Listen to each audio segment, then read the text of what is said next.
County Board of Education. Before calling the meeting to order, I have a few things to say. If you wish to speak on any agenda or non-agenda items, you must submit a speaker card. The cards are located at the table immediately outside our boardroom. Speaker cards must be submitted prior to the close of the public comment portion of the agenda item for which you'd like to speak. In the event the board has a large number of speakers on one or more items, the board president reserves the right to limit each speaker's time for public comment to accommodate more speakers. Okay. Call the meeting to order. Roll call. Patty Garbarino, Nancy McCarthy, Yes. Curtis Robinson, Jill Sartori, Here. Marilyn Nemser, Here. Lee Del Pan, Cindy Johansson. Here. Okay. And do I hear a motion to approve and adopt the agenda? Move approval. I second. All in favor? Aye. Okay. Recording in progress. Okay, we move on to the public comment section for items not on the agenda. Vicki, do we have somebody who would like to speak? Yes, we have Diana for you. Diana? Okay, thank you. Do I come here?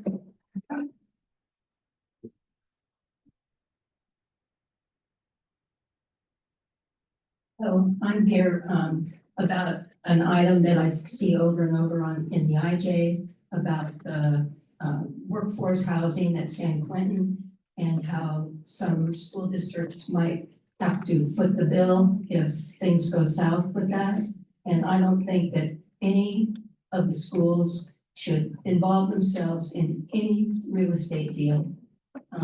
All you hear is this school is in the red, that school's in the red, we need taxes, we need bonds, and I pay already enough tax that I don't want any of my tax monies that go to Ross Valley schools, where that's my district, to be used to bail out some investment. So that's what I have to say. I don't think you should be in real estate at all, ever. Thank you. Thank you. Vicki, do we have any? Yes, we have another speaker, Damien. Okay, thank you. Well, no, I'll let her go first. No, go ahead. I will concede so she goes before me. Thank you, thank you. My name is Nancy McCarthy and I'm a board member of Marin County Office of Education. I'm speaking at open Excuse me. time. I don't know, I've never been at a meeting when we have a board member speak during public comment time, so I would like to check with our attorney and make sure this is proper. You can't stop me from speaking, I'm a member of the public. I just want. I know nobody wants to hear what I have to say, that's a good news. Nancy, I just want to know if it's okay. That's my job and I'm doing my job. Danielle? Thank you, President Nimzer. I've actually never had this occur either. So I'm thinking through whether or not we can do this without having a Brown Act violation. It's certainly not that we want to silence you, Member McCarthy. I don't agree with that. Okay, but the concern is that board members cannot have a discussion or engage in a discussion on an item that's not on the agenda. So this is unprecedented, and I'm happy to look into it and get back, but there is a risk that we would be violating the Brown Act with this. What As a member of the public and I had What do you just, suggest we do, Danielle? I need direction. Yeah, President Nimzer, I would recommend that you don't allow it at this time, and I'm happy to provide an opinion to the board and to superintendent. And if it is not a violation of the Brown Act, then we'll know that moving forward. I'm going to speak. Yes, I'm going to speak. I would do, is there a way the board can vote on an issue like this to give really more support? You can't, Support? right, well, you can't vote on an item that's not on the board agenda, but you can disallow a member of the public from making comment when it is not consistent with your rules. Well, I need to formally at least tell you that our attorney has advised us that we should not allow you to speak at this time. So I am not allowing you to speak at this time. I'm going to speak. And I don't believe she's right. And I believe that this is an effort to silence a person who is a member of the public. There is nothing anywhere that says that I cannot speak as a member of the public. In fact, I've been on public boards before and I've spoken as a matter of the public. And I know that there is a conspiracy here to stop anybody from saying anything that this superintendent does not want to have the public hear. I've had to go to the newspapers previously. So I'm going to speak, and now it's my 3 minutes. My name is Nancy McCarthy. I'm a board member of MCBE. I'm speaking in open time because I've been effectively silenced by the superintendent and his attorney, using the Brown Act improperly, in my opinion, to keep important information from public discussion. At the last board meeting, the superintendent gave his report offhandedly, almost jokingly, referred to a request for certification from the U.S. Secretary of Education, and how she wanted him to sign something that confirmed what he said we'd been doing for 20 years. But he was turning it over to Tony Thurmond, the California Secretary of Education, who is running for governor to deal with. I asked why we were not signing the certification if it was we were doing for 20 years, getting into some fight with the Trump administration, who could take away millions of dollars in grants and aid to Marine schools. I was shut up by the superintendent and his attorney, threatening Brown Act violations, wrong in my legal opinion. However, I requested the communication from the U.S. Secretary of Education, felt that the public should have been made aware of this request and weighed in on it, which seemed acceptable versus fighting and risking alienating the administration and losing millions of dollars and just fighting endless lawsuits with Democrats versus Republicans versus doing what was right and best and easiest and non-political for students. I could not get the superintendent nor the board chair to set a special meeting to allow public discussion. It was subsequently covered by the newspapers because I brought it to them. And we started then losing federal money, over $10 million, which in my opinion should not have occurred. And maybe would not have occurred if we had tried to at least be cooperative. Dick Spotswood wrote a column that I got here and available saying close to what my position was, which is why couldn't we figure out a way to agree instead of facing the situation where we were losing all of the money. And I think it's wrong for this board to get into the politics of Democrat versus Republican instead of taking care of our students. I'm gonna leave these papers outside. Anybody who wants them can pick them up. Vicky, do we have another speaker? Damien, I believe. Thank you.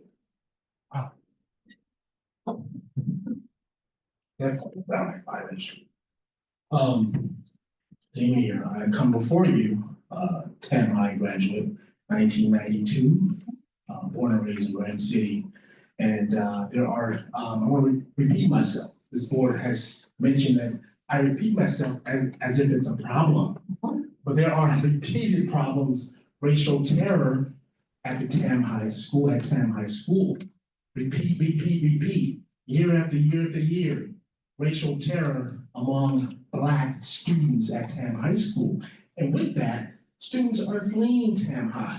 Now, will you be able to see what the numbers look terrible and the enrollment numbers? You may not be able to tell, but families are telling me they're fleeing. The racism at Tam High School is treacherous, it's bad.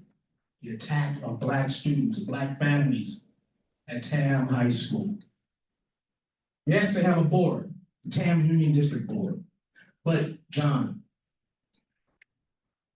Superintendent John, this board oversees districts.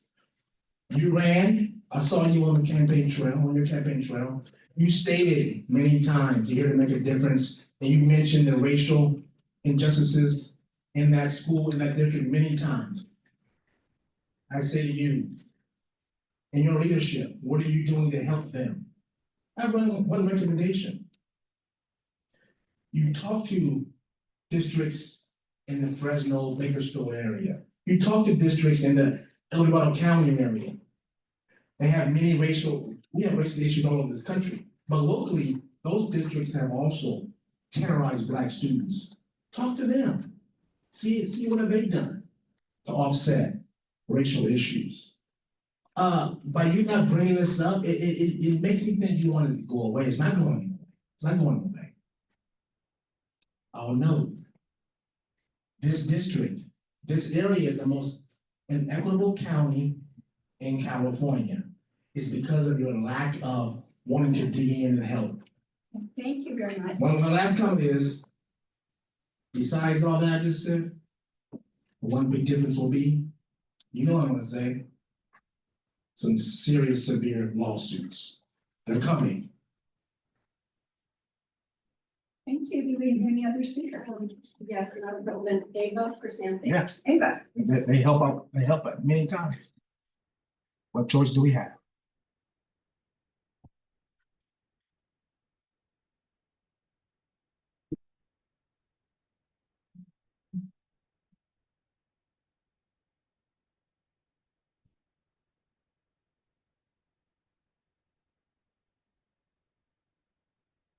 Thank you.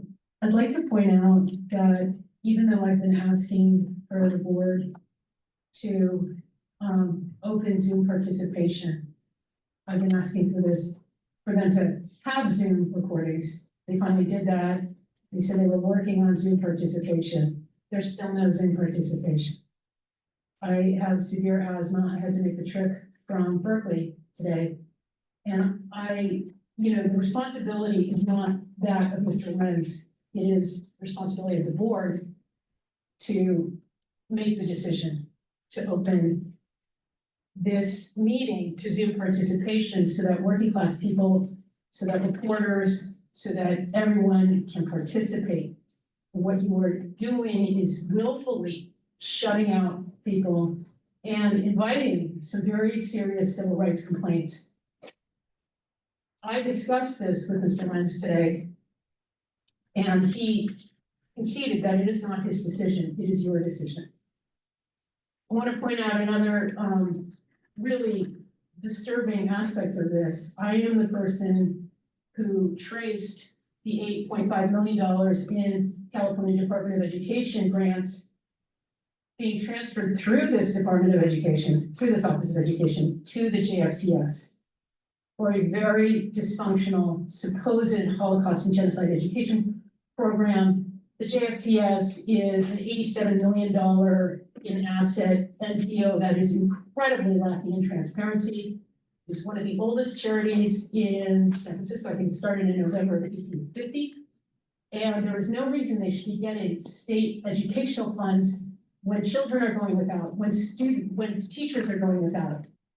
I was in Sacramento on April 30th to watch more of this sort of nonsense coming from Henry Stern. I'll be there again tomorrow, and I'm recording that at marincountyconfidential.substack.com. But I ask you again, you need to open these meetings to Zoom participation so that working class parents can participate. If I'm finding it this hard, they are shut up. Thank you. thank you.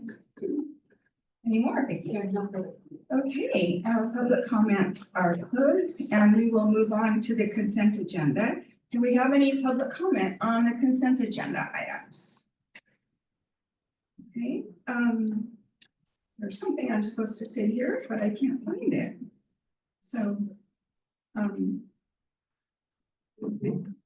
I'm good now. We're done. Okay, are we good, John? Yeah. Okay.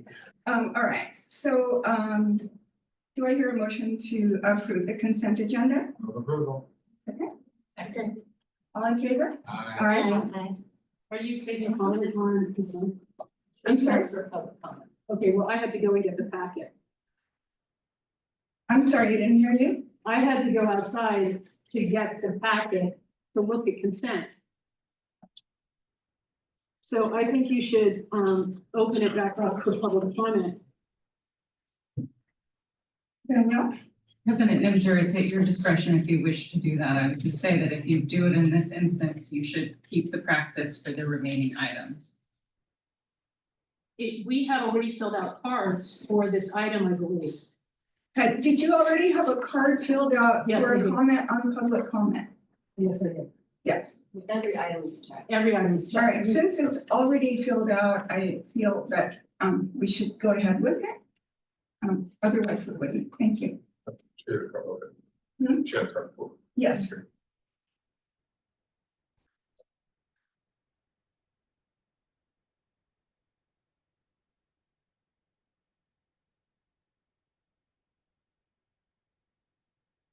Thank you. I'd like to point out that forcing people to be here in public deprives people of time to prepare. But I would also like to point out from a disability perspective that your staff was already informed that that door needs to be unlocked for access. and they locked it. Again, this is the second time in a row where they locked that door, forcing people to walk all the way around. Secondly, it's clear to me from watching the April 15th special board meeting that you permitted Zoom participation. Excuse me, Eva, Yeah. but this is not, Well, I'm Items addressing on the point, but I'm these are addressing the not point, items yeah, on no, the I get it, consent but I'm agenda. getting to that point if you would let me finish. could you tell me which item on the Yes, consent agenda I will tell you're you addressing? in just a moment. Can you tell me which Yes, I item will, you're and just if addressing? you would please stop interrupting me, I would be happy to do so. So I'm having a coughing attack, Mr. Robinson. Yes, because you're forcing nonsense in this room. I'm This is, sorry. okay, tell me how this is nonsense, tell me how It's ridiculous. blocking the public Everybody's. from participation via Zoom is nonsense. I'm just asking you which. I appreciate that, but it's not your I- prerogative to interrupt. The Brown Act does not in any way require you to interrupt me while I'm speaking. I don't think this is Brown Act related, I'm just asking you No, which item it you're. certainly is, your addressing. interruption is a Brown Act violation. Can we go to your attorney? The president has asked you to identify which item on the. And I consent will, agenda. if she would stop interrupting me. Please But do there is so a now. preamble, and I'm using that. I'm perfectly permitted to do that. Okay, so that was about, I would say, 40 seconds of time that you can have. That we were discussing this. I'll check that on the video record, but I want to point out that making it so difficult for people to participate means that they don't have time to go through every piece of documentation. I spent an enormous amount of time trying to get in touch with Vicki Asher, talking to John Lenz about this when I could have been reviewing what's on consent. So your question, needs to be considered in that context. I also want to point out that it's very clear that you were allowing Zoom participation at the April 15th meeting. And that in that case, it was well-to-do white people who were permitted to participate via Zoom. There is clearly racial bias. There is clearly an effort to shut out whistleblowers, reporters, people who are trying to hold you to account. It's very important that we get answers about the $8.5 million that you're still transferring to JFCS. If that is the basis on which you're shutting people out of public comment, that I think is deeply problematic. And it looks like these conflicts of interest, whether it's conflicts that Patty Garbarino has, or John Carroll has, or any number of people on the board, they need to be addressed, especially with regard to the $8.5 million that you agreed to transfer. All right, Thank you. I want to say that since, I just personally Yeah. feel that, because you did not really address an item that was on the consent agenda, that you've lost a little bit of credibility, and I'm just gotta say Well, that. I want to make because sure I understand this think that correctly. was- I believe that was just on. President Nemser, let me make sure I understand this correctly. You're saying that you have blocked the public from Zoom participation. We're transferring $8.5 million to a private NPO for a bogus curriculum that's impacting the entire state. And you're saying, I want credibility? You've got to be kidding. Who said that? I want to make sure I understand that. Was that you, Dr. The Robinson? speaker's time has Thank you, your expired. time I appreciate is that. up now, thank you.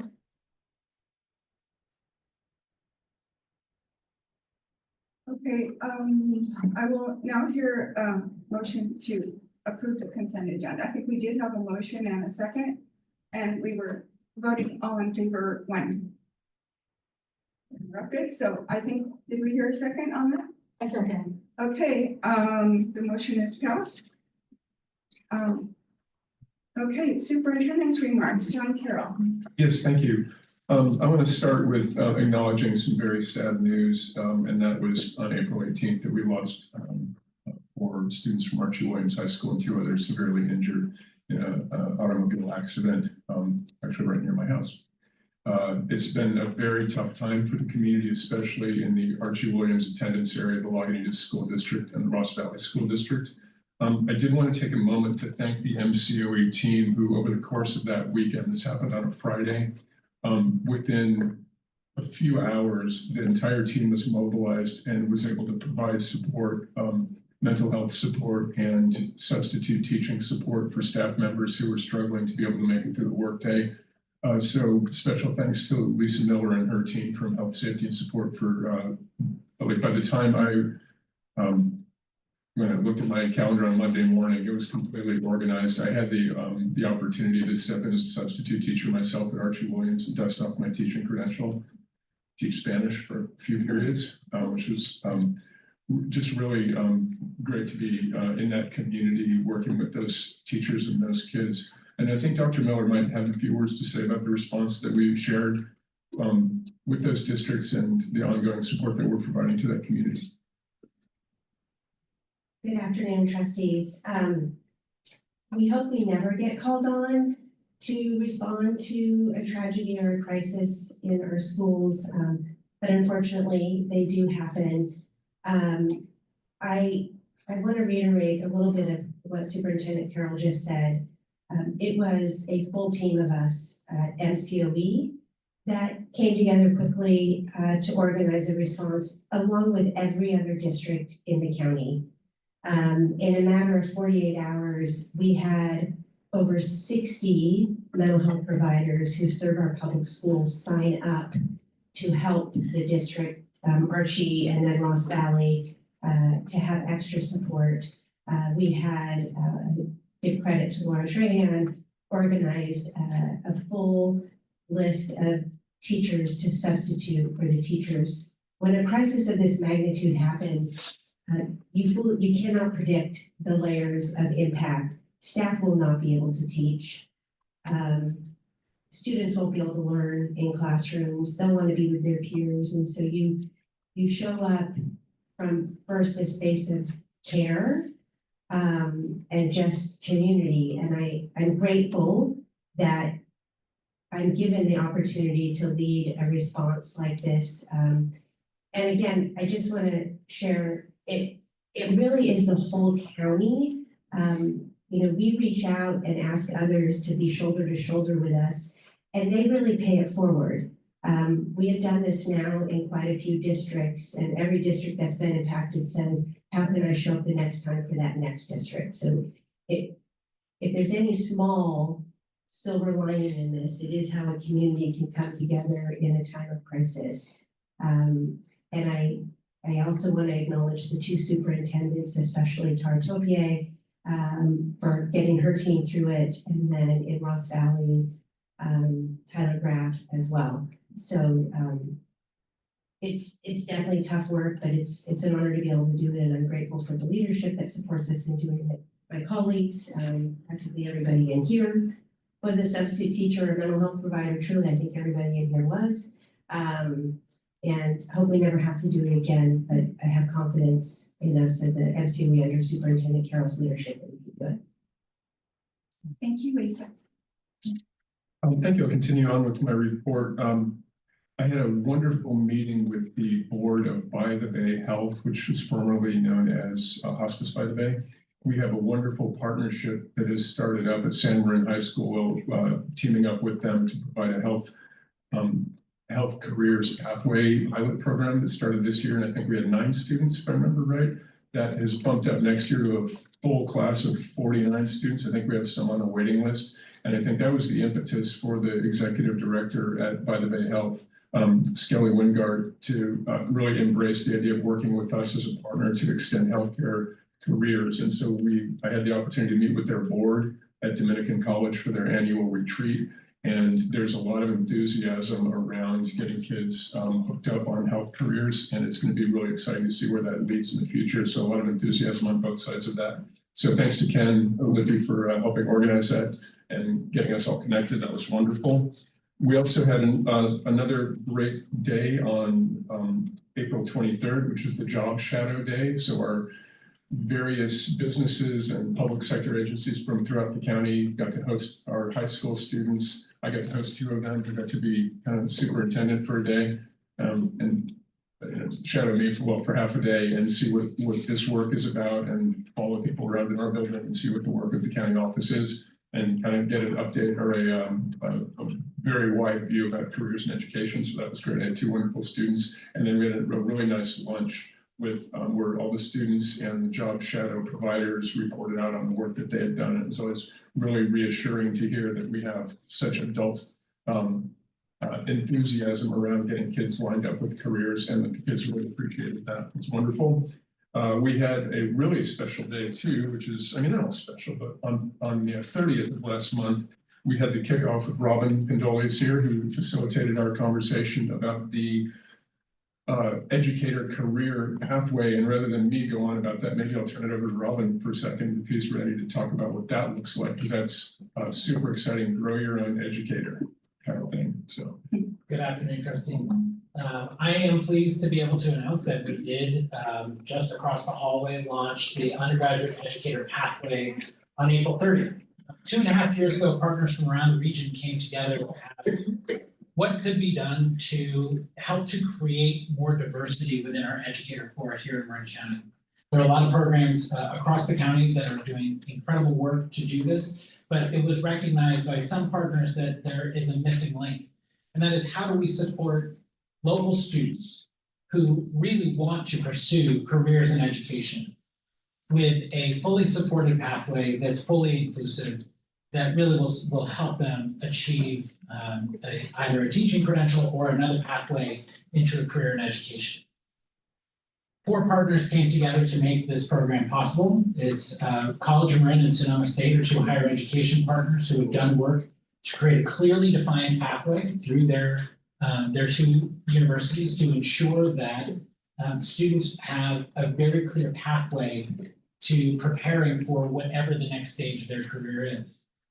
Mimicking the apprenticeship model, MCOE and hopefully partner districts will be following soon, have offered guaranteed interviews for positions that participants in this program are qualified for, with the notion that these students can be gaining career experience in paid positions, serving in positions that we actually struggle to recruit for, developing their skill set throughout their undergraduate, building relationships within our local schools, and preparing for continued work within our schools as they continue to advance in their career. Finally, 10,000 Degrees, the 4th partner, and they've come in to provide wraparound services to ensure that every student is fully supported at every stage of this process. The vision that the partners laid out was to provide a pathway that would result in low to zero student debt for students who are completing this pathway, and the students would have a clear understanding of how to take next steps, whether it's a credentialing program to become a classroom teacher, to move into counseling, or another position within our local workforce. We're thrilled to see this program continue to develop in the years ahead. And I wanted to point out 2 other quick notable aspects of this program. One is that there were no grant funds needed for this program. There were efforts made to help facilitate the process of developing this partnership, but the 4 key partners came together to share and bring together existing programs and opportunities to knit them together into a cohesive whole, which means that this will be a sustainable partnership down the road. Second is that this is, as far as we know, this is first of its kind. We don't know of any program that exists like this in the country, and we're thrilled to see it taking shape here in Marin. Wow. thanks. I want to do shout out special thanks to Mary Jane Burke, who hosted the Schools Rule Marin donor event at her home. Feels like it was really recently, last week, Thursday. Yeah. Anyway, a great event. A lot of people showed up for it, and just a kickoff for another fundraising year of Schools Rule. And lastly, I'd like to conclude with a very happy announcement that we have hired a new assistant superintendent. We have 2 retirees this year you already know about, so I won't even mention their names. Ken, Mike, but we have hired Adam Jennings, who is the superintendent in the Shoreline School District. So we poached Adam. We're working with that district to find support for them as they look for a new superintendent. But having Adam, a really well-known, clear, great ethical compass, and extremely knowledgeable about all operations of schools. Somebody who's been in the district for a long time at the superintendent level, having him join our team. We had our our team building first session with our team building consultant this morning as our new team forms. It was really great to have him as part of the group, and it just felt different and great. We're gonna miss our departing members, but it's great to have Adam joining us as well. Thank you so much. Does the board have any questions or comments?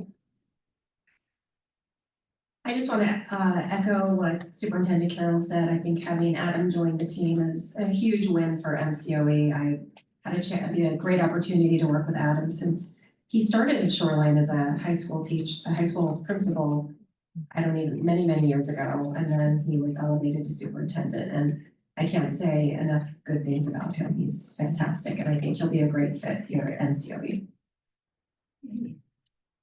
Thank you. Anything else from the board? Do we have any public comments on this agenda item? Yes. Ava Crescenti? Okay, Eva?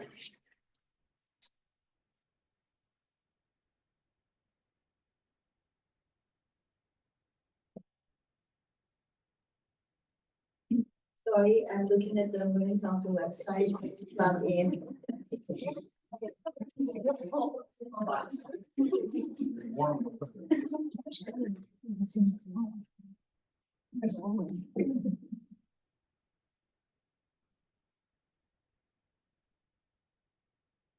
Thank you. I just want to point out in terms of fundraising, it's nice that Mary Jane Burke, who's since moved on to West Ed, which is a very biased organization that's been involved in some pretty, I'm glad you find it funny, Mr. Carroll.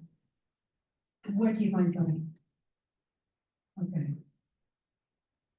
I want to point out that if you're strapped for cash, there is $8.5 million that is being transferred from the California Department of Education through your very office, of which you skimmed $100,000 of the first $1.9 million. It's not clear to me what percentage you're going to be taking from the other funds of the total $8.5 million. But I'm not understanding how this never made it onto the agenda. There is a serious concern about transparency with this board. And that's why I have been urging you to allow Zoom participation. As far as I understand it, the only reason you actually started recording Zoom meetings is because I campaigned for it for about a year, nearly a year before you started. It's egregious that in the most racially segregated county in the state of California, which is, in this department, there's a reason that CDE money for the JFCS is being transferred through your office.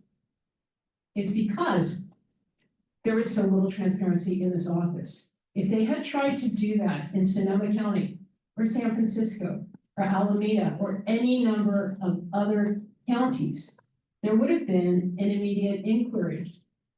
Instead, they did it through this office, and when someone took the time to investigate, to run CPRAs, to read the fine print on the legislation that allowed you to skim that money, and more significantly, for that money to move improperly to the JFCS, you punish them by giving an advantage to people who wanted to talk in favor of Oak Hill, which is fine, I appreciate Oak Hill, Thank you. but shutting out people who are still asking for questions why this was never agendized, the $8.5 million. Are there other public comments? Yes. Thank you. Please. Thank you. Regarding the two professional, again, I'm Damien, Canton High graduate, 1992. Went through all the horror, terror, and Southern Iran. Regarding these job opportunities, you mentioned the pathway to education. And the pathway through education and pathway to healthcare. If you mean well, you will. One program's at San Marino, right? If you mean well, if you meant well, if you mean well, you will make a priority. You mentioned equity also. Diversity, excuse me. If you mean well, you will prioritize these programs in the TAM district or TAM High for the students that go through terror or terrorized. there's students that end up, this portion end up at college in Lorraine because the TAM district is such a racially charged, they're in attack mode from the educators. I've been there. Which is why Ed Code changed defiance for suspending children, suspending students, because the educators, the top on down, the students attack Black people in Southern Lorraine, attack Black folks in Lorraine City. And you know it. Each and every one of you in here knows it. Racism in Lorraine. Only difference now, it's called racism with a smile. Because right now you're not smiling. Smile. If you mean well, you will take these programs at Tam High School and offset the racial terror. John, you know very well, you know that exists. Yes, you do. But what are you doing about it? That you shake your head. So take these programs at Tam High School and help the students now under immense pressure. My last comment is, along with, I was at the meeting an hour ago, I'll give a few extra seconds. You guys can talk all day. Give a few extra seconds. I just left the meeting. Federal lawsuit. Housing authority in Lorraine City. There's 4 years in. You have education terror. You have housing terror. People living, I'm about to finish, people living in conditions unthinkable, that are unthought of that you will live in. And some of you know this. So all this terror, take those programs and help people who are against white supremacy and the Ku Klux Klan. Thank you. If you mean well. Any other comments? No. Okay, we will move on to 4.02. Bree Brown will give us our monthly budget breakdown, and this is a new thing that we'll be doing. Thank you.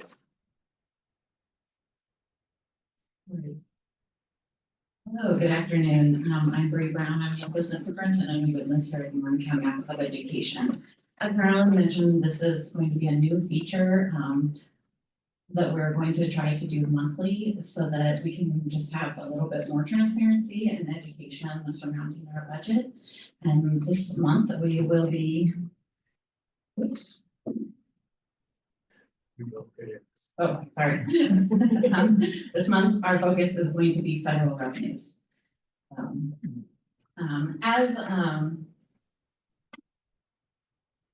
I would like to give the precursor that we're going to be doing this on a monthly basis, but since next month happens to be budget month and both of our meetings will surround budget, we'll be doing this monthly budget breakdown this month and then we'll resume again in July. So just a heads up that we'll be doing this on months when we don't have a budget focus.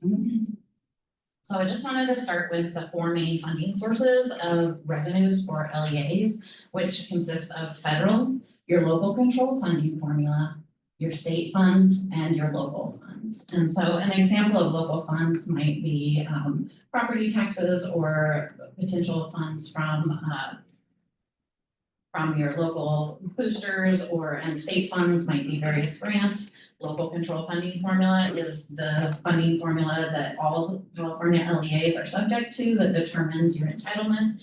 And then of course, federal, which we're going to focus on today, which comes from the federal government. So I wanted to provide a breakdown of what MCOE's revenues are. And the first chart on the left-hand side is those 4 categories. And I'm sorry, I tried to make it a little bit bigger. And this presentation will be available after the meeting, so if you want to dive in a little bit more.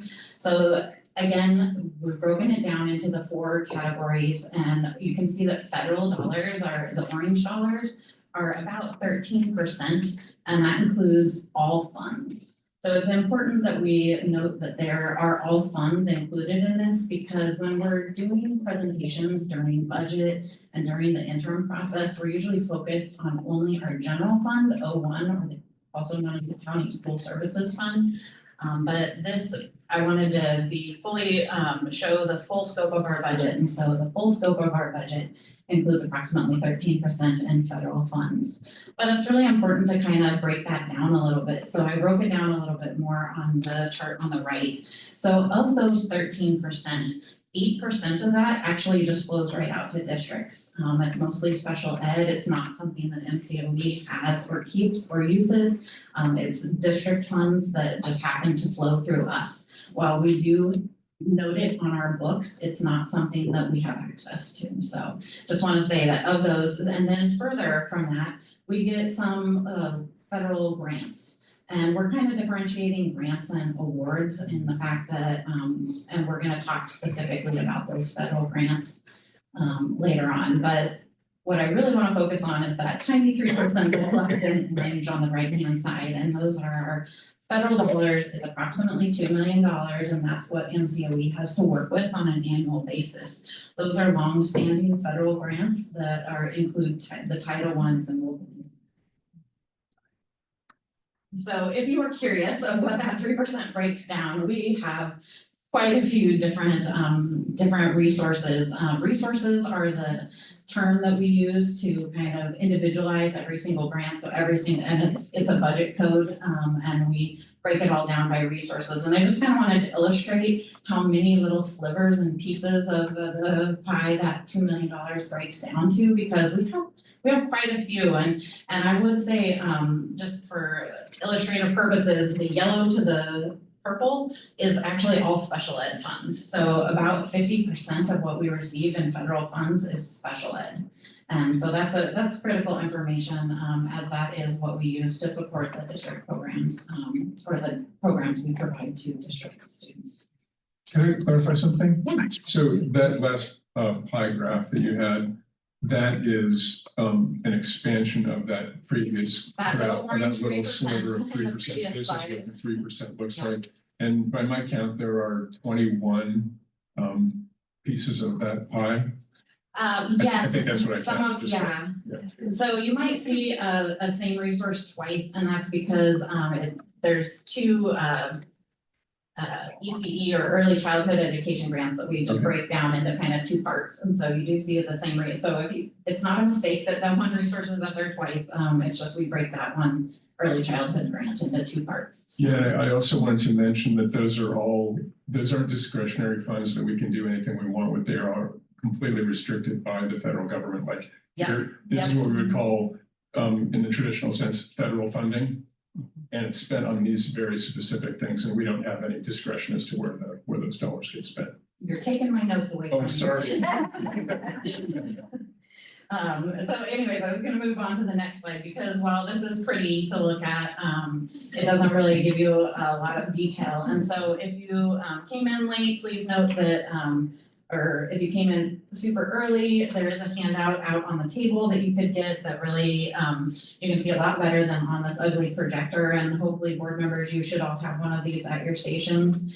And I just kind of wanted to provide the total grant amount for each of these resources, as well as the primary title, and just kind of a brief description of what these grants entail. And as John said, all of these grants are very prescribed. So unlike some of the state discretionary grants, these grants have very specific purposes written into the code or the legislation that brought these grants about.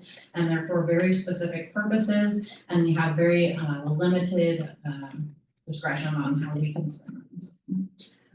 I think it's also important to note that all of these grants do allow for indirect, and as well as all of these grants are included on our our interim reports and our budget reports. So while right now it's very easy to see these, they are all included in every single time that I bring a budget to the board. These grants are all included within that, and we can do some further training down the road on how to read and try to find those. So when we were looking at the original charts at the beginning, we separated out some gray area, about 2%. And those are the grants that we were discussing earlier that have actually recently been canceled by the federal government. These grants were not ongoing grants. They were competitively applied for, unique mental health grants. And unfortunately, the entire nation had these grants canceled over the last couple of weeks. And so very disappointing, as they supported direct services to students and mental health services for students. It's important to note also, because some grants, and this next slide here, some grants for the federal government are based on different timelines. Those grants said specifically 25 on them because they were for actually the calendar year, which is very rare anyways for federal grants. So they actually ran from January to December. So like I mentioned in the previous slide, they actually are canceled effective their current budget cycle, which is December 31st. So unfortunately, those grants are canceled mid-year of this coming school year. So most federal, so moving on to just federal revenue cycle, federal revenue fiscal year doesn't align with the California public school fiscal year. So we have a fiscal year of July 1st through June 30th. Most federal grants run October 1st through September 30th. And to adapt to the California cycle, many grants have a 15-month, which would be July 1 to September 30th, or even a 27-month cycle of allowable spending for those particular grants. And that's very prescriptive and described in what's called a grant award notice. So every grant we get, whether it be from the federal government, actually, I shouldn't say that because not every single grant gets a GAN. We hope that every single grant has a GAN that's provided with it, but the GAN is very prescriptive in the fact that it has information like what indirect we can charge to that, what various specific programs we can use and what those funds can be used on. And so the GAN is a very important document for us for all grants, but very specifically to the federal grants, because when we have state grants from California, it's very easy for us to go to the CDE website and get all this information about it. And so with the federal grants, there isn't one central location, unfortunately. There's multiple, every grant has its own website in a sense. Or nothing. And so the GAN is a critical document for us when we're trying to discover information about our new federal grants. And I want to bring this back since this is going to be a monthly lesson, or I don't want to call it a lesson, just a breakdown for everybody. It might be a lesson for some, maybe it's old news for some people. I want to always bring back the SACS form. So the SACS form is that kind of scary looking budget item that is handed to you during budget and all the interims that has a bunch of information on it. And I just want to make sure that everyone feels comfortable reading it. And so the top circle in the top right, and it says Form 12I. I know it's kind of hard to read from here, but that means Form 12I. So that's actually refers to the fact that it's for Fund 12. And it's an interim report. So I took the snippet from the second interim. And then I just wanted to make sure that everyone understood where to find the federal dollars when they were looking at an interim fund form. So very clearly on page 1 of Fund 12's SACS reporting information, you can go down to Section A, number 2, federal revenues, and federal revenues are identified through the SACS resource code 81. I'm sorry, it's actually the SACS object code, and that's a typo right there that I will fix. It's the SACS object code 8100 to 8299. And MCOE has federal revenues in 3 different funds, Fund 01, Fund 12, and Fund 13, because we do have a cafeteria fund now that we're providing our own food to the MCS. And after that, I just wanted to reiterate that I will be doing this hopefully on a monthly basis when we don't have budget items. And next month we will have on June 10th, we'll have our official budget hearing, which is your first view of the budget. And then on June 24th, we will have the budget adoption process. And so please provide any feedback you would like to give. Do you have any questions? What is SACS? Oh, I'm sorry. SACS is the standardized account code structure, and that's what all California LEAs are required to use. And it is this form, so when you get your big board packets at budget and at the interim reports, It's about 270 pages, so I know it's a little daunting. It's my comfort zone, it's my happy spot, but I know most people feel that it's a little overwhelming. And so I just want to kind of break it down and make you feel comfortable with understanding how to read it and make sure that if you have questions, you can be looking for items as you will. I have a question. I'm sorry, I did hear a question that I wouldn't normally answer from the audience, but the question was, what's an LEA? And an LEA is a local educational agency, so. Yes, Ms. McCarthy? Why are you giving us this information? My understanding is that this board really doesn't have any authority over the budget. That the budget is really being determined by the superintendent, and all we do is get to look at it and just approve it. We cannot do any line item reviews or anything else.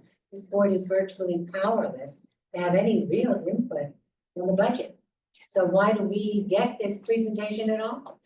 I think it's very important because this board is the basic oversight agency. So I think I've mentioned before that I do oversee the AB 1200 fiscal process for the county of Marin over the districts.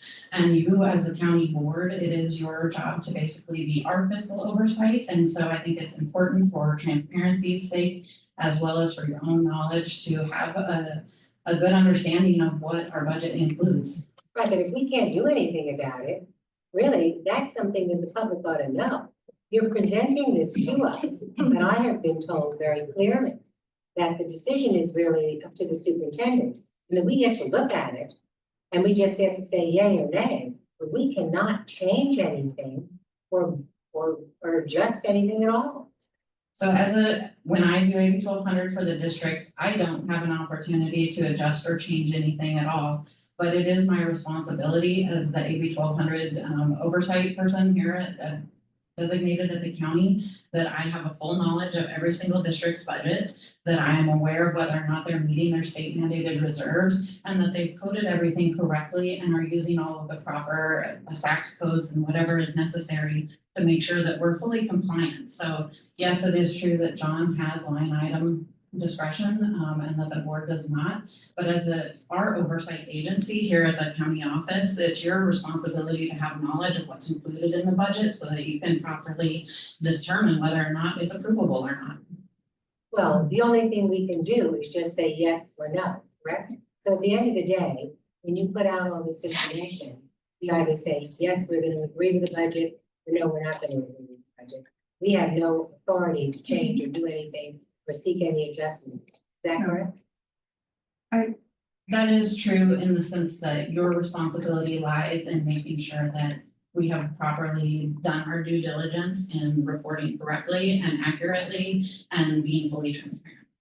I think, well, Can I make a personally, comment? yeah, please. Can I just make a comment following up on what you're saying, trustee? If we receive an entire budget for approval and you disagree with one line on that budget, we all disagree with that one line on the budget, we cannot approve the budget. We have the final say in that budget. So I'm not sure what you're talking about as far as we have nothing to say with the budget, because we are the authority that approves the budget. If we disagree with one line, we can say, sorry, John, we don't agree with this. You're gonna have to come up with a better budget. And I think that goes in with normal procedural work. That's generally how boards do. I think that's how the president of the United States presents the budget to Congress.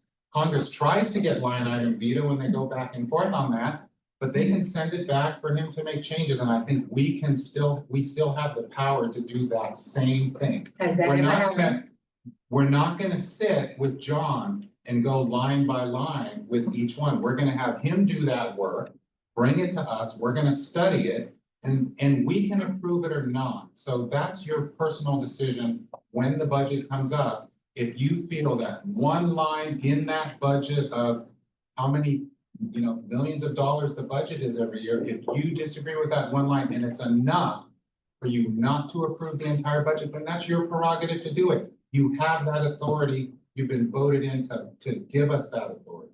So for you to say that you don't have authority and it's just a yes or no, to me is completely insane and not correct. But it is yes or no. You just said it, that you just Well, I said reiterated. every That's a vote is a word. yes or no. Every vote that we do is a yes or no. It is, So but what do in you- fact, when you cannot affect a line item on a You budget, can affect it Then by you can voting affect- no. you don't Don't know know on the whole budget. You don't all have to interrupt me, I'm just. saying your What reasoning is happens not correct. Is that when one person speaks, the other person stops. That's usually the most intelligent and the most Yes, but a appreciative lot of what way you're to saying deal is with this not problem. intelligent and it's very emotional. I don't disagree, I don't agree with you. I believe that the public thinks that this board has much more of an influence on what's going on here than it really does. And the fact of the matter is that we have very little influence over very many things. So in order to have an entire budget where you find certain things that are disagreeable, you cannot, as a board, say, this is something that is not, should not be here, because otherwise you would have to throw out the baby with the bathwater. Well, that's the way Everything would it's have to go. And I think that the public should know that those are the very limited choices that this board has. Yes, but That's all. But trustee, your argument of line item veto aspect, that's been going on for years and years and years, and now you're bringing that to the table right now. I mean, this has been a discussion that's run out of the United States throughout every executive and legislative branch throughout history, so That is not what true. is your point? That is not true. That is not the way the government works. No, it isn't. Yes, And you don't know that. But the fact of the matter is that you don't know that, and the public doesn't I know. know that. Okay, I think we need to. And the move public on. the public does not know the very limited role that this board plays in this budget. I think you. And made that I your think point. is an important factor, Well, because maybe it's you something didn't that know it. I didn't know it because I've been on the board for all these years. Okay. And you know what? Nobody else I know that has had any dealings with this board has known it either. Thank you. And I think Are it's there- time for the public to find that out. That it's all John's. Are there any decision. other comments? I just want to thank you, Bree. I found your presentation super informative when I read the budget. Thank you. I look forward to future presentations. Other comment? I have a comment. Yes. I echo what Cindy had just said, because I sit in the finance committee, and every time I have a kind of like a small question, I ask Bree and she's able to explain it to me. I don't know a lot, although I work with numbers, I work for a bank, but always appreciate the fact that you could explain things to me and direct me into certain sections of a report and say, this number comes from here and this number is here because of blah, blah, blah. So I want to thank you for that. Anything else? Bree, I also wanted to thank you and tell you I really appreciate it, that it helps me a lot to understand the different pieces of it, and I look forward to more. I need to see it close up though, because it got me curious about some things, and now I need to be able to actually read it. Little print. Thank you very much. Okay, and any public comments? Yes. Ava?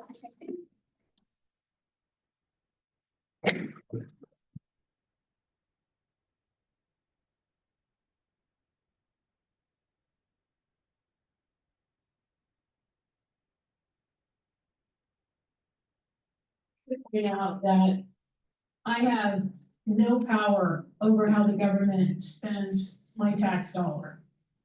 But I have every responsibility to understand how those dollars are being used. I'm not on a board. I don't have any authority that board members have, and I understand that the authority of board members is limited. But it doesn't in any way absolve you of the responsibility of understanding your own budget.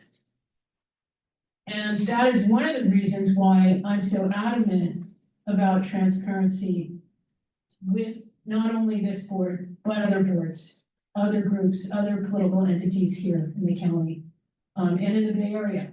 It's why I'll be going to Sacramento tomorrow, to hear, to sit in on the hearing for a new bill, AB 715, which is being promoted by JPAC, and it is an attack, yet another attack on the First Amendment, created by our local Israel lobby. It's an attack on teachers, it's an attack on students. I received word that a student was unduly punished for protest within the district, and I think that should actually be addressed by the board. I'm still trying to get details about exactly what happened. But it's concerning because what we're seeing, and what you saw the Ty Gregory of the Jewish Community Relations Council announce on March 11 was that he's more than willing to work. He signaled that he's more than willing to work with the Trump administration to further target students and teachers, and professors at the University of California, Berkeley. If he's willing to do that, and we've seen what they've been doing here in Marin County, I think it's a red flag. Thank you. Thank you. Any other comments? Yes, Damien?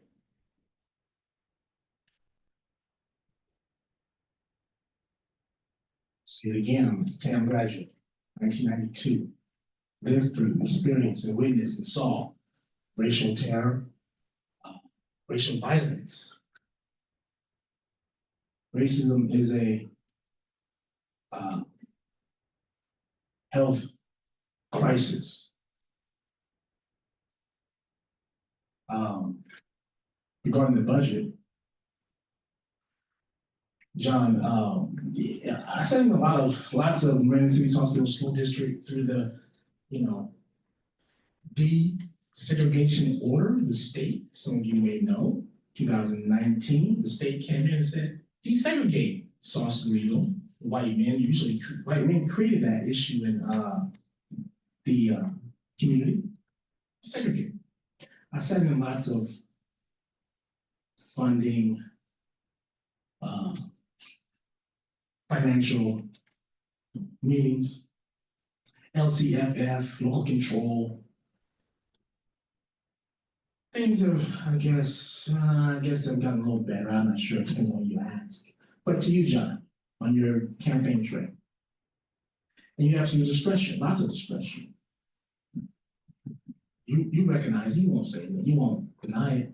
Lots of issues in that district, going back decades.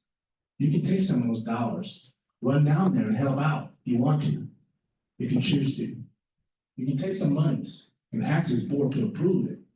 Take some dollars if you mean well, if you meant well, as you said in your campaign trail. I've heard you say it. You said that more than anything else. You want to help out the underserved, help out with the racial issues in that district. I heard you and watched you. Have you done it? Have you stepped up to that plate? Have you? Have you? That's 2 minutes. Damn, that was cool. Yeah, thank you. I'm gonna finish up with this. If you mean well, if you meant well, you identify or write up some grants to help out in that district with the racial terror and the families are being terrorized. If you meant well, but I don't think you do. Lawsuit. Anything else? No further comments. Okay, thank you. We'll move on to 4.02, the Ross Valley Charter School Financial Report. Reed Brown. Logan. I'm actually going to hand this report off to Kirsten Starsiak, our Senior Director in Business, who is also in charge of or assist in the oversight of Ross Valley Charter. Hi, my name is Kirsten Starsiak. I work in business services, and I'm one of the 2 point people for the Ross Valley Charter. The other is Beth Michael, who's sitting there, partner in crime. So the following is a staff report we prepared. So last month you had a report from Paige Hersey, the Charter Director of the Ross Valley Charter. So this is the authorizers report. So we're going to go into 3 items here today. We're going to include the background on the approval process of the charter petition, the role of the authorizer, and highlights from the last financial report. So a little bit of background. So in 1992, California authorized the creation of charter schools.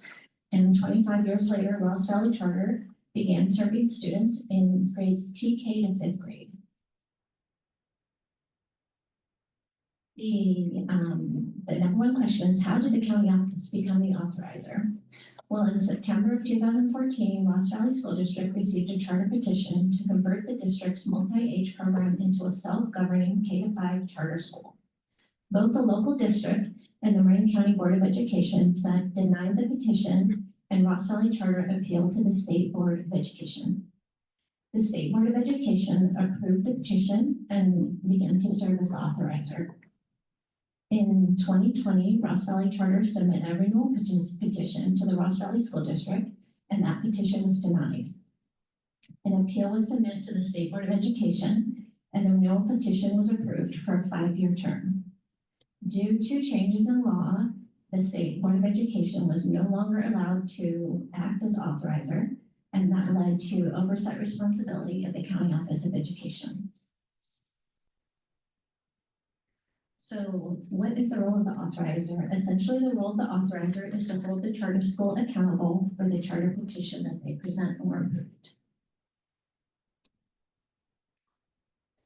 Our oversight responsibilities primarily include charter outcomes, compliance with the memorandum of understanding, and transparency and accountability. So as semi-autonomous public schools that operate under a written contract with the charter authorizer, the oversight responsibilities are thorough. The basic rules for charter schools in California are listed there.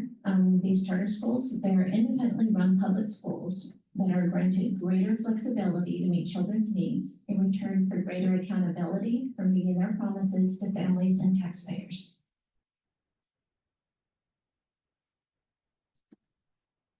So apologies for the font on this slide, but the timeline events, this is a listing from 2014. So the timeline depicts the evolution from the initial petition in 2014 all the way to the bottom. It indicates that the current charter term expires in 2027.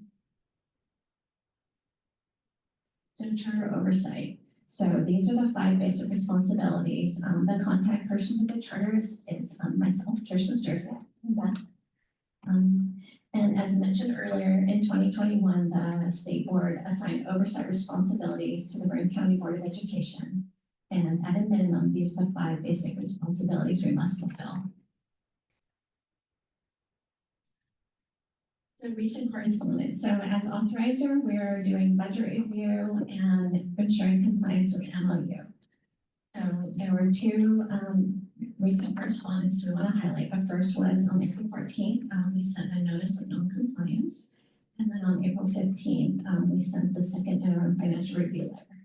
And the primary areas that we were corresponding were regarding enrollment, deficit spending, that is their expenses are exceeding revenues, cash flow, that is their ability to meet their cash demands, the donation and fundraising, reliance and compliance issues. There have been a few stressors to the fiscal landscape over the charter. This includes enrollment decline since the pandemic, cash flow, including their lender, Charter Asset Management, is exiting the industry on June 30, and they are heavily reliant on donations and fundraising.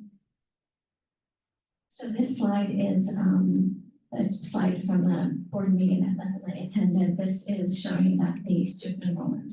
So basically the enrollment is critical to their fiscal solvency.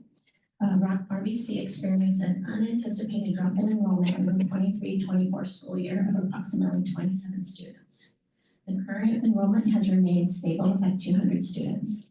For fiscal solvency, they would need to have a target closer to 220.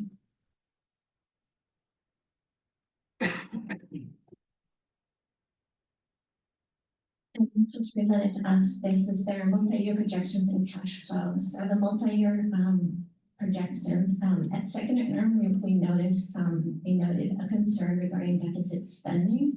However, at a subsequent board meeting, they reported that they received an additional $71,000 in cash receipts from an employee retention credit that was refunded to RBC. So their revised multi-year projection indicate they have balanced budget in current and first projection year, and then in 25-26 they would be deficit spending. And that is also the year that they're up for renewal. And due to the monthly cash balance projected to be negative, that was included in the notice of violation request. We request that they provide verification of who their new lender will be so that they can meet payroll demands and meet cash. So in summary, the oversight continues to monitor enrollment, budget to actual activities for fundraising, cash flow, and we're waiting on confirmation of the new letter. The charter responded on May 6th. They provided the point of contact. And then on 8th, they provided, they were also missing we were missing a copy of their certification of clearances for their teaching staff. Looking ahead, we anticipate a formal response regarding that notice of concern. And we will be attending the next board meeting next month for budget adoption and cap. And in conclusion, authorizers are responsible for this ongoing oversight and responding to new regulations that impact charter schools. Can I clarify one thing? One of the things that I think we should all be aware of is charter schools are funded differently than other public schools. They are public schools, but and this is the only one that this board is the authorizer of. And when I say authorizer, that doesn't mean you ever voted to authorize it.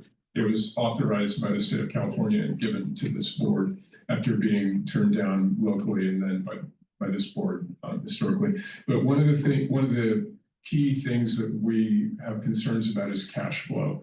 And that's because they don't receive cash the way other school districts do. And so what they do is they sell their receivables to lenders, and that kind of puts them on some shaky ground sometimes because they have to wait for that money to come in to make sure they have enough cash to pay all their bills.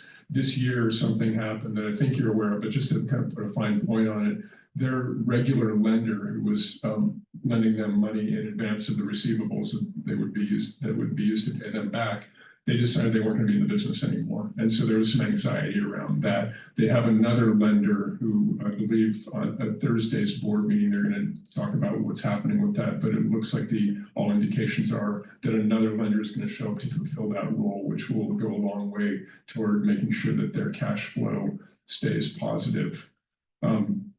It's one of those things that makes us nervous. If you run out of cash, you can't pay your teachers, you can't pay your electric bill, and then it's really hard to run a school. It's impossible, in fact. So hope that helps. Thank you. Board questions, comments? Thank you very, very much. Appreciate it.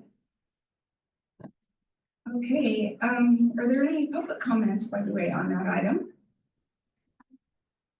Okay, none? Okay, thank you.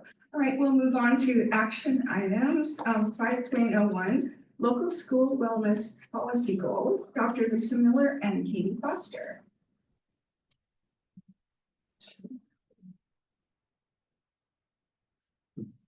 Hi, good afternoon.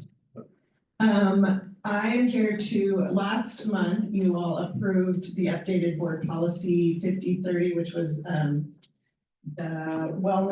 our school wellness board policy. And per that policy, the school then creates wellness goals based on that policy. So we took the policy and we looked at a lot of exemplars and discussed it with our community about what we thought were doable, attainable, et cetera. So the 3 goals that we have, very briefly, you have them written in front of you. The first one is nutritional education, sort of interweaving it with our existing curriculum. I don't know if you ever get a chance to go see our garden, but our science teacher, Miss Aguirre, Candace, when I sit in Lisa's office, I can look out the window and see the students out there. So through the garden program, they already talk about nutrition, but interweaving it more explicitly into the science curriculum, for an example. Or our social studies teacher does a unit on red lighting and housing inequities in Marin County, and food inequities are certainly a part of those inequities. So that's goal number 1. Goal number 2 is increasing physical activity. We provide physical education opportunities for kids to meet the high school graduation requirements, which is 2 years, 4 semesters worth. However, as with many teenagers, many of our kids maybe don't get enough exercise after that. So we actually, for mental health and physical health reasons, have a goal of getting kids more active more often. A lot of our students ask for sports opportunities. They're not allowed to participate with their district sports, but we've been trying to connect them with like recreational soccer and more physical challenges. And so this goal will help us pinpoint what we're going to do on that. And the last one was hosting more wellness events. We were going to be the beneficiary of 2 full-time mental health providers from the federal grant that was previously mentioned. And we have hired 2 amazing I would call them unicorns. They're Spanish speaking, they're young Latino women, who fortunately are going to be able, by using the grant till December and then finding some other money within our budget by moving other things around, for sure will be funded this year, which is great. And through that funding, we will be hosting more wellness events. The new building, as you know, is going to be our wellness center.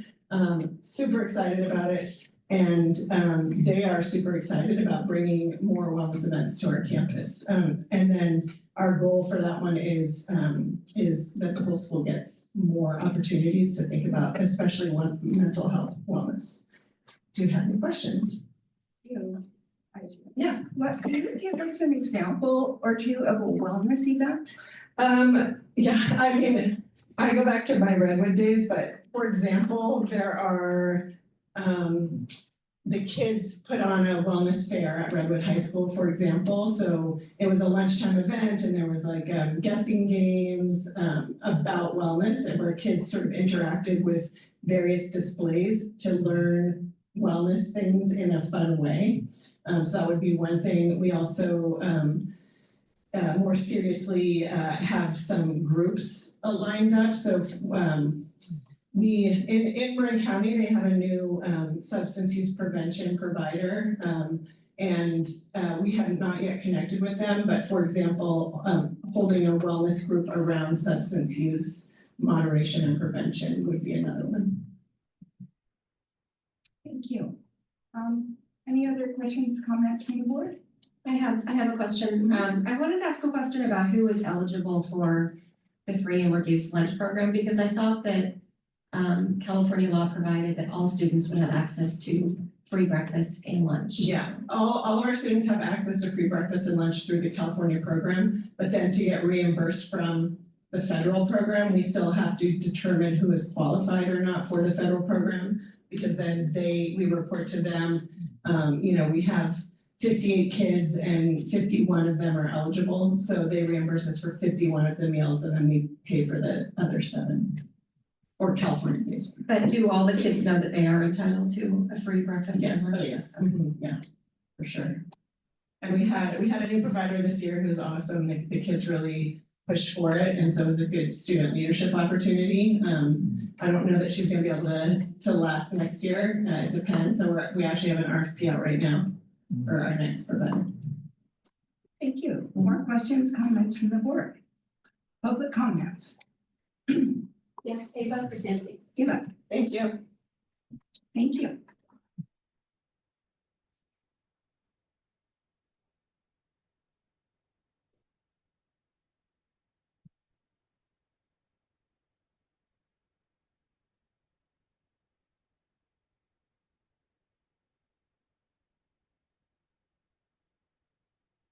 See how important these programs are so that every child can go to school without being hungry. That's critical, and I'm just asking that you keep in mind that as we're all trying to make sure the schools stay funded, that they can provide these important amenities to kids, these necessities to kids.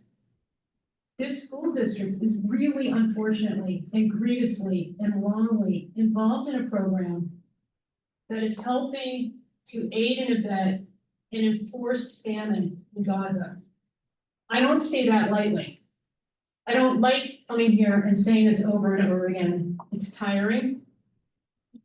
The famine in Gaza is imminent. Everyone is reporting this now, and you're seeing The Economist, you're seeing the Financial Times, you're seeing even the New York Times finally admit that things have gone way too far. And that is why I am so deeply concerned about this $8.5 million that you're currently transferring of CDE money into the JFCS. The JFCS is not an impartial organization. The JFCS is very decidedly pro-Israel. And at this point in time, that means the JFCS is pro-genocide. The JFCS is pro-enforced starvation of Palestinian civilians.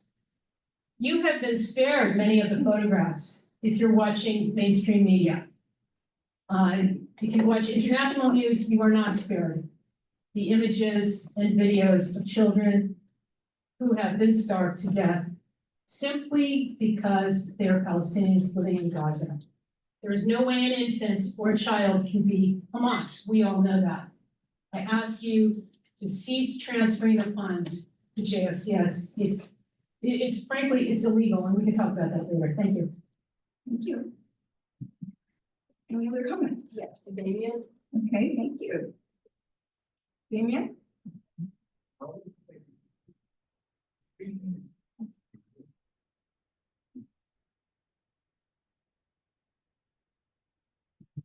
Earlier I stated, racism is a health crisis. What I meant to say, racism is a public health crisis.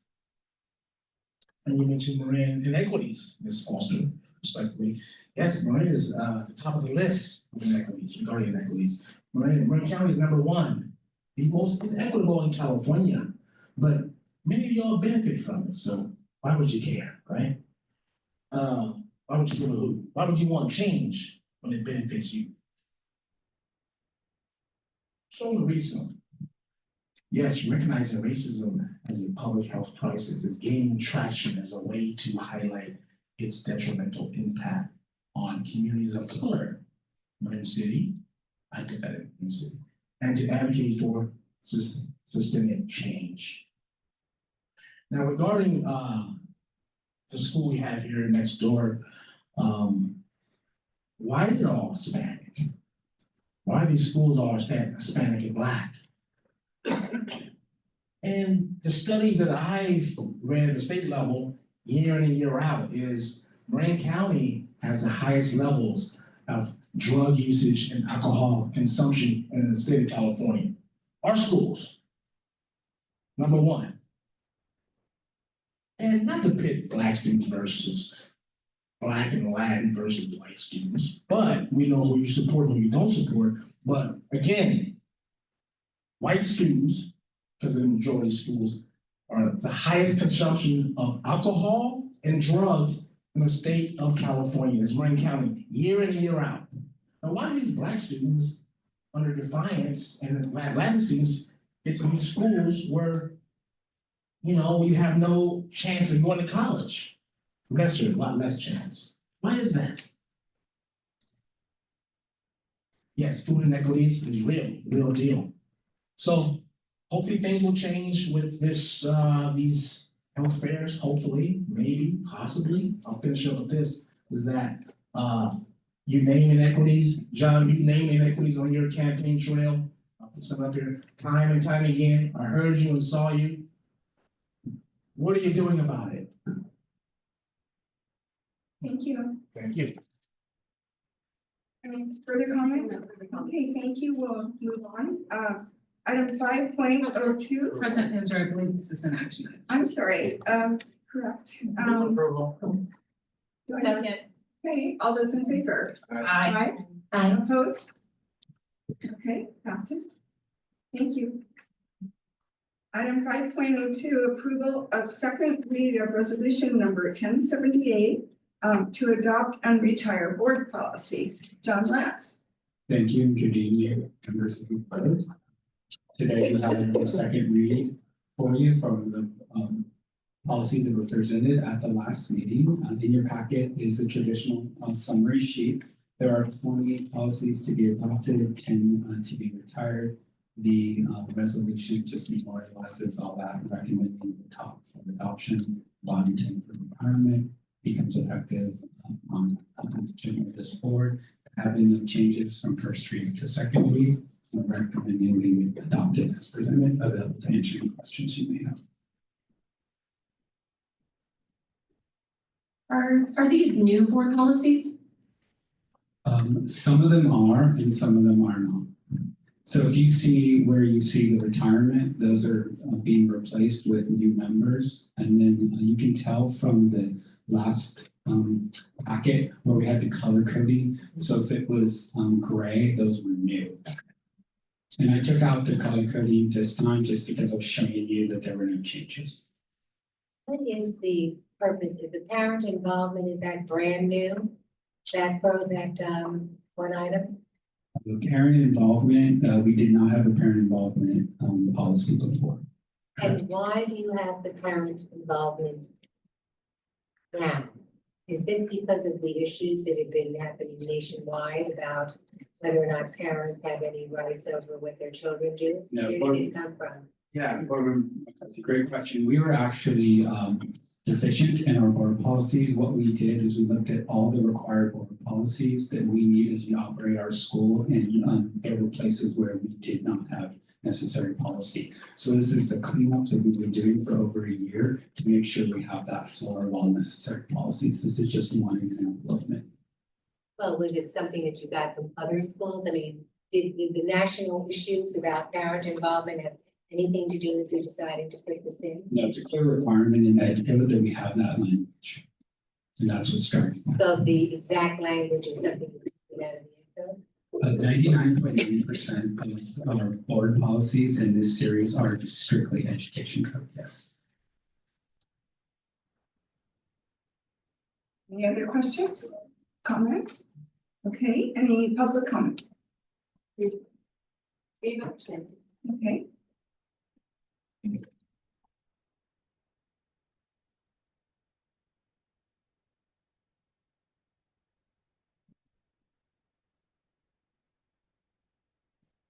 Annie, this is the point that under this umbrella is board policy 6145 extracurricular and co-curricular activities.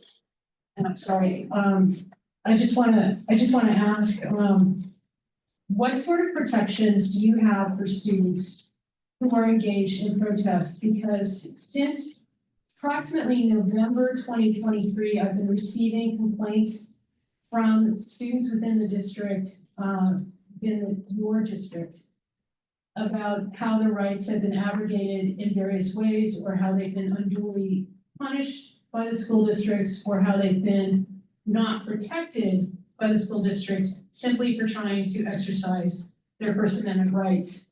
Students do have the right to protest. It should be independent of what connections the Office of Education itself has, which we've seen a lot of that through CPRA. Students have a right to criticize US foreign policy. Students have a right to speak out against war. And what we saw consistently was that when they tried to do this, they were bullied and intimidated, often by adults, with no protection from their principals. That's concerning, and I think you need to agendize that and really take a look at whether you are protecting students in full, because they do have that right. And unfortunately, it's a very short window for kids to bring suit against a school district. It's like 6 months. It's not the 2 year that you would have for a private institution. But I think to protect your own liability, it is important that you explain to students that they do have rights, and that you make sure that those kids are being protected by the school district when they choose to exercise their First Amendment rights. Thank you. Any other comments? Thank you. Okay, this is a roll call vote. Nancy McCarthy, Yes. Curtis Robinson. Yes. Joe Sartori, Yes. Marilyn Nemser, Leo Penn, Yes. Cindy Johansson. Yes. Okay, that's it. Thank you. Item 5.03, approval of first read of resolution number 1079 to adopt and retire board policies. Thank you. So this is first reading. This packet before you today is majority is cleanup.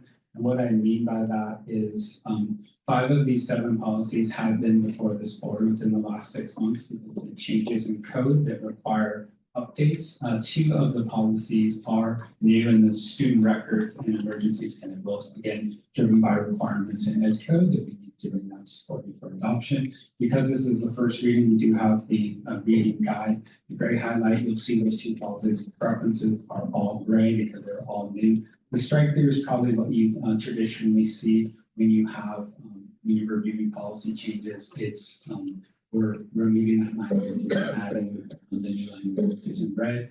The example we're giving today is alcohol and drugs. You can see the clear changes here. What this does is, I think it's important to point out, this is not new. This is just really memorializing what the MCBE is already doing in practice. That first paragraph there talks about education and training related to drug education for our students and having resources available online. We are doing that and will continue to do that. And then we have our opioid antagonist, otherwise known as Narcan. I think this board knows that has been in place for many years, and this is just memorialization of that practice, which is now driven by EdCo. And you can see here that there is language where there is long as it's permissible by law to not automatically move to disciplinary procedure to alcohol and other drugs. So that is the first read, and this will be brought back to you with any recommended changes for second reading at the next meeting. And again, it's 7 policies all captured in that resolution and available for any questions. Thank you, John. Board questions or comments? I have some questions about board policy 5131, which relates to conduct. Specifically,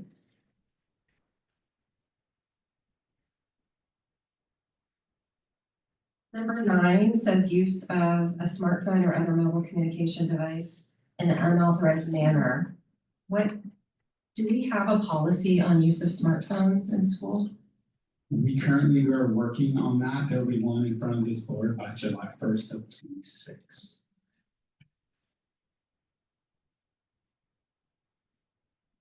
And what about a dress code? Does MCOE have a dress code for its students? There is a dress code that was brought to this board, I believe, the emergency schedule, is that right?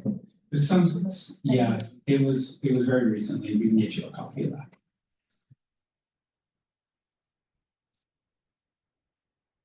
Anything else? Okay, public comment?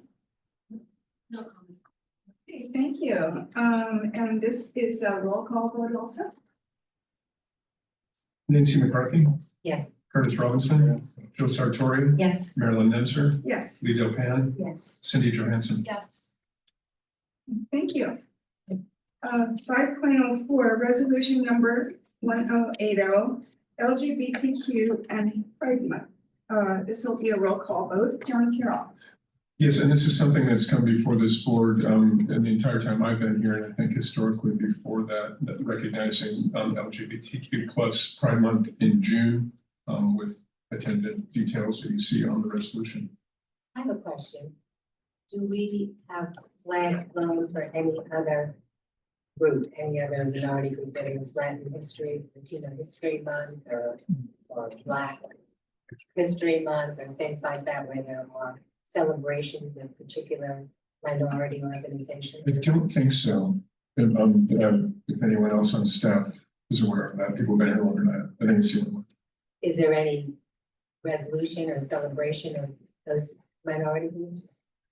I mean, even if it isn't a flag and say. Yeah, there is. do you do resolutions? Every month we do, it's not always a board resolution, but there are recognitions that go monthly for a variety of topics to recognize. Each, I think, is the chief of Black History Month absolutely comes up, and to John's point, Women's History Month, Hispanic Yes. Heritage Month. Yes.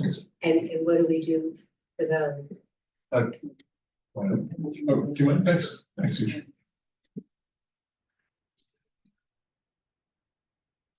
Good afternoon, members of the board, each writer room, assistant superintendent.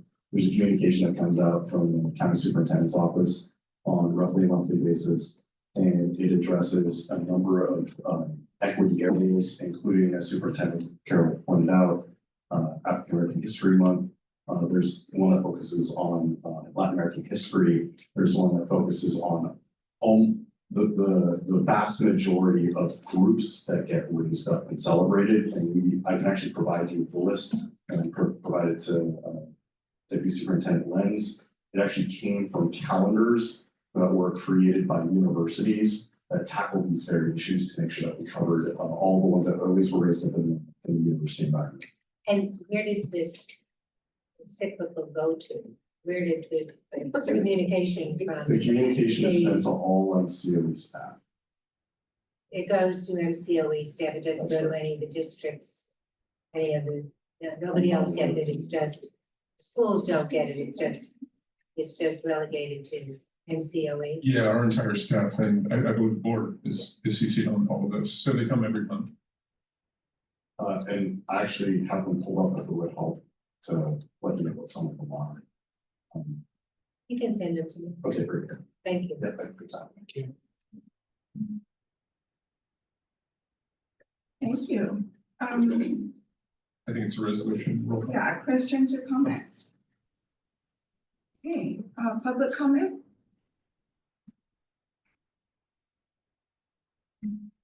Thank you. I'd like to recognize that many students in the district who've been particularly active in protesting Israel's genocide of Palestinians in Gaza have been part of the LGBT community. And they feel a real affinity for the displacement that the Palestinians have experienced and the bombing and all of that. This new generation of kids is a lot more empathetic than our generation was. And I think it's really important for us to recognize that. And I know that when I was growing up, it was always posited as sort of an either or. Well, you know, Muslims don't treat LGBTQ members well. And so therefore you must hate Muslims. And therefore, anything Israel does to Palestinians is completely valid. And of course, the kids have turned that around. And they've demonstrated that this is not conditional. Solidarity is not conditional. They've really taught us a lot. I do want to point out that in this resolution, it says, whereas all youth have the right to attend school in a safe and inclusive environment free from discrimination. Well, that's what the problem is with the $8.5 billion that's being transferred through this Office of Education to the JFCS, because that is a very racist and very politically biased curriculum program.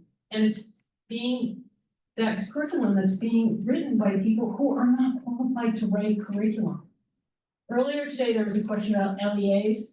I've addressed some of the issues with the LEAs that the JFCS is claiming it works with, which it turns out it isn't.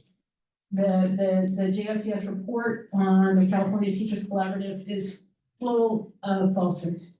Thank you. Thank you. Any other comments? Okay, this is a roll call vote. Nancy McCarthy, Yes. Curtis Robinson, Yes. Jill Sartori, Yes. Marilyn Nemser, Yes. Lee Dopan, Yes. Cindy Johansson. Yes. Great, thank you. Okay, we'll move on now to Marin County Board of Education reports. Lee, do we have a report for you too? Yeah, so we're having the meeting for the Efficiency and Effectiveness Committee tomorrow morning. And the committee will be planning for the school year 2025 to 2026. Do you want to speak into your mic? Oh, sorry.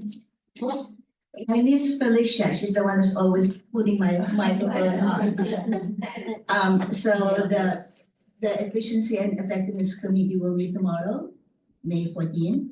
And the committee will be planning for the school year 2025 to 2026. The meeting dates and meeting topics will be identified, and we will set the calendar for 2025-2026 meeting. Thank you. Thank you. Any other reports? I have one. I am your representative to the Marin County School Boards Association, and this is our update. For this month, I want to encourage everybody to come to the, we are co-hosting the annual Golden Bell Award ceremony again at Dominican University in Angelico Concert Hall. It starts at 4:30, so everybody has a chance to get out of school and get there. And it's a really wonderful event. If you haven't been there, it's very, very uplifting, and it honors it and recognizes just some of the most remarkable classified staff, teachers, educators, superintendents, and community partners also that we have in Marin. It lasts about an hour and a half. Includes little treats at the end sometimes. But it's really, really fun thing to go to. And one of my favorites. What is the date? It's on Thursday, May 22nd at 4:30 p.m. And I do encourage you, especially if you've never been to one of these, to try to make it. Definitely worth it. And it makes you feel so proud. It's very exciting. Okay, any other board reports or comments? Please. Director wants to. Yes. Superintendent Carroll. Go first. Okay, I have a kind of like a comment, and please tell me to stop if I'm going beyond what should be the procedure. I sit here and I struggle with what I hear. And I feel like I want to respect everybody's opinions, but on the other hand, I don't really know if I'm hearing everything about a certain topic when it's only coming from, say, one person or one individual. And I don't know how to solve that problem, but I struggle with that. I'm sitting here and struggling with that. I'm also struggling with the fact that I think we have established a 2-minute time frame for the public to speak, and I see that being not followed. And I am respectful of people's time. I'm also respectful of my own time. So I just wanted to share that I struggle with that. I don't like that it's happening. I don't know what the solution would be, but I'm sitting here and I'm like saying to myself, why is this happening? So I just wanted to share that. Thank you. Thank you very much. I think a lot of us struggle with that. Anything else? Mr. Carroll? Yeah, I wanted to suggest adjourning on a positive note. We just celebrated Mother's Day, and I know there are a lot of mothers in the room, including my mother, who has been an audience member. Just want to give her a shout out.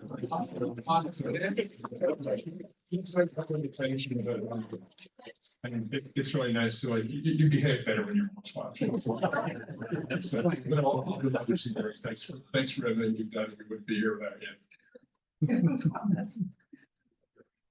Thank you. Okay, do I hear a motion to adjourn the meeting? Let's enjoy the meeting. Second. No second. We're not adjourned. Second. Okay, all in favor? Aye. Aye. Motion to adjourn.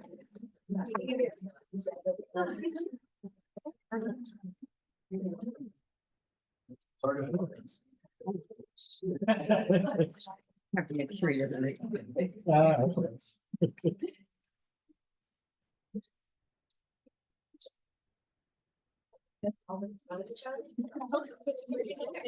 Right.